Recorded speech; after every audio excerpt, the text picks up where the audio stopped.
Hey, Matt, I know Sunrise Automotive does auto stuff, but I need some tires for my truck. Can you recommend someone? Yes, I can. We do that. No, I mean, I need them installed and balanced and all that. Yep, we do that. Well, my son needed his windows tinted. Yep, we do that. I need my seat replaced. Yep, we do that too. I need a new roof line, and a new spoiler, and a new truck. Yep, we can even do that too. Okay, I get it. I suppose you can also do a radio show too. Well, as a matter of fact, join me, Matt Gibbs from Sunrise Automotive, every Tuesday at 10 for auto repair with personal care right here on The Source.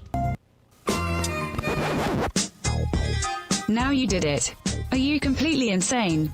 He's back.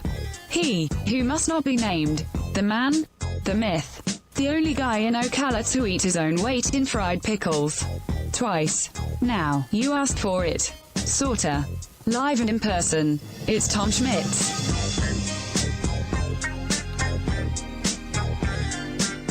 Welcome back to Ocala Talks with Tom Schmitz on a Monday morning, a little overcast Monday morning as feeder bands start coming off the Atlantic across the center part of the state as Tropical Storm Eta, depending on how you want to pronounce it, is just off the coast of the Keys on the southwestern side of the state of Florida. But because of how close the storm is to Florida, the storm, the northeast side is the side you don't want to be on. And right now, the entire state of Florida is on the northeast side. So just keep an eye on it. And right now it's just meandering out there at about 13 miles per hour. Maximum sustained winds, I think last I saw was 40 miles an hour with gusts up to 55. So just keep up with it in case there's evacuations or anything that all of a sudden come up. I do have 9 facts about evacuations in Florida I want to tell you about. One, when the governor suspends tolls on certain roadways in the state to facilitate evacuations, those tolls are being reinstated after residents are cleared to return home after a storm. That's one of the first things that happened. Know your zones. There are 40 counties with designated evacuation zones in Florida.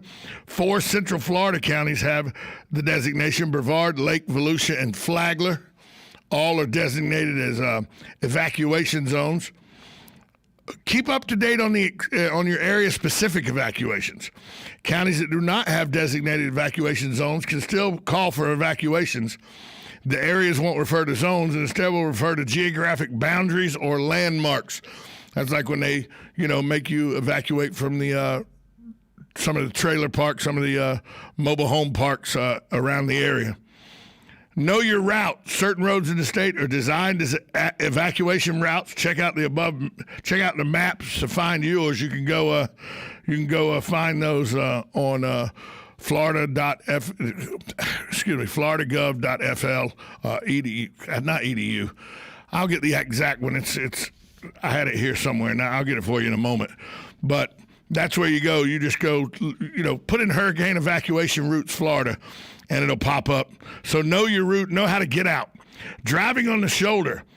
To facilitate evacuations, the governor can order emergency shoulder use. Emergency shoulder use was first implemented during Hurricane Irma, but it's only allowed on certain state roads. Overhead signs will dictate if your major highway allows shoulder use. The ones that use shoulder use, emergency shoulder use, I-4 eastbound from US 41 in Tampa to State Road 417 in Celebration. Interstate 10 westbound from State Road 13 in Jacksonville to Interstate 75 in Lake City. Westbound from Interstate 75 in Lake City to US 319 in Tallahassee. Interstate 75, you can use emergency shoulder use when the governor calls for it. Northbound from State Road 951 in Naples to State Road 143 in Jennings. Also, Alligator Alley. Yeah, well, Alligator Alley sits in the swamp, so you can use if there's shoulders, but there's not that much shoulder there. So one-way traffic, in the past, the state has used a plan called counterflow, where traffic flows one way on a major corridor or evacuation route. According to the State Department of Transportation, emergency shoulder use plans replace the former one-way plans. Don't fall for pictures on social media that show an interstate jam with traffic all headed in the same direction.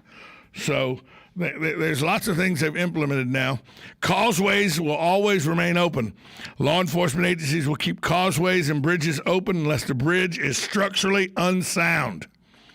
Drivers crossing causeways with high wind gusts run the risk of losing control of their vehicle. Now, here's a good rule of thumb. a good rule of thumb is if you don't see a law enforcement officer on a bridge during a storm, you shouldn't be there either. That's a pretty good rule of thumb. If there's not an officer manning the causeways or the bridges because it's too windy or too stormy, you probably shouldn't be there either. Also, have your identification. If you're ordered to evacuate, law enforcement officers will require you to show a form of identification to return to your neighborhood. Law enforcement agencies are trying to prevent criminals from going into areas where homeowners are not home. So have your ID with your current address on it so you can show, yes, I live in this subdivision. I ran into that one time during 2004 when the hurricanes came through. We were told to evacuate on Cowpen Lake over in Hawthorne because it had rained so much. The lake was going to flood, and they were afraid, so they told us we needed to evacuate. Well, my driver's license said my address was still Gainesville, not Hawthorne yet. So it almost took an act of God to get me back into my house on Cowpen Lake because my license had, luckily for me, because you didn't have power or anything, I went to a local library in Gainesville where they had power and changed it on the state system. And then when I got a Putnam County sheriff that was nice enough to pull me up on the David system, and he goes, oh, okay, you do live here. And that's how I was able to get in. But other than that, I didn't have my driver's license didn't have my accurate address, so they weren't going to let me in. So make sure you got identity. And other things like that, make sure you always have enough cash on hand when storms come through like this. Not for nothing, but credit card and debit card readers don't work if there's no power. ATM machines won't dispense cash if there's no power. So one of the things you need to do as you prepare for the storm is make sure that you have a system that gets you some cash and everything so you're not cashless and no way to communicate. So these are all plans you need to have in place. I have a go bag that has money in it and stuff, ID and everything. So I put a go bag together just in case we have to evacuate. You should maybe think about doing the same thing. I tell you can go to a lot of the hardware stores, a lot of the do-it-yourself stores and the big box stores and all. They're selling little LED hanging lights. They're small, but you can hang it from like a ceiling fan. It'll light up a room. It won't give you light like it's daylight, but it'll give you a pretty good light. And you can that way have books on hand. Have quite a few books because people go, oh, when the power goes out, unless you want to sit in your car and charge your phone the whole time, which, by the way, I do during the storm when Irma came to knock the power out. I just went and cranked my car, plugged my phone in, went out there and, checked it in about 30 minutes. It had a little power to it. And somebody goes, oh, my car, if you have a good running car in good condition, it shouldn't run hot. But don't do it with the garage door closed. Open your garage, please.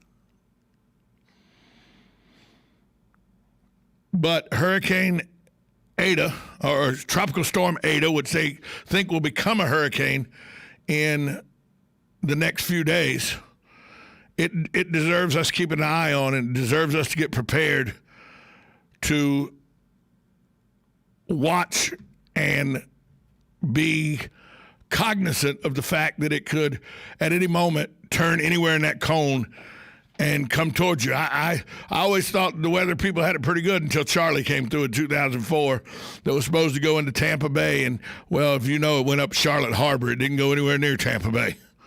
It tore Punta Gorda, Charlotte County up, came out of there, went up below Orlando, come up through Hawthorne and out by St. Augustine. Tore a swath through the state. And it was supposed to come on shore in Tampa. They were positive it was coming on shore in Tampa, but then it took a hard right into Charlotte Harbor, and it never went to Tampa Bay.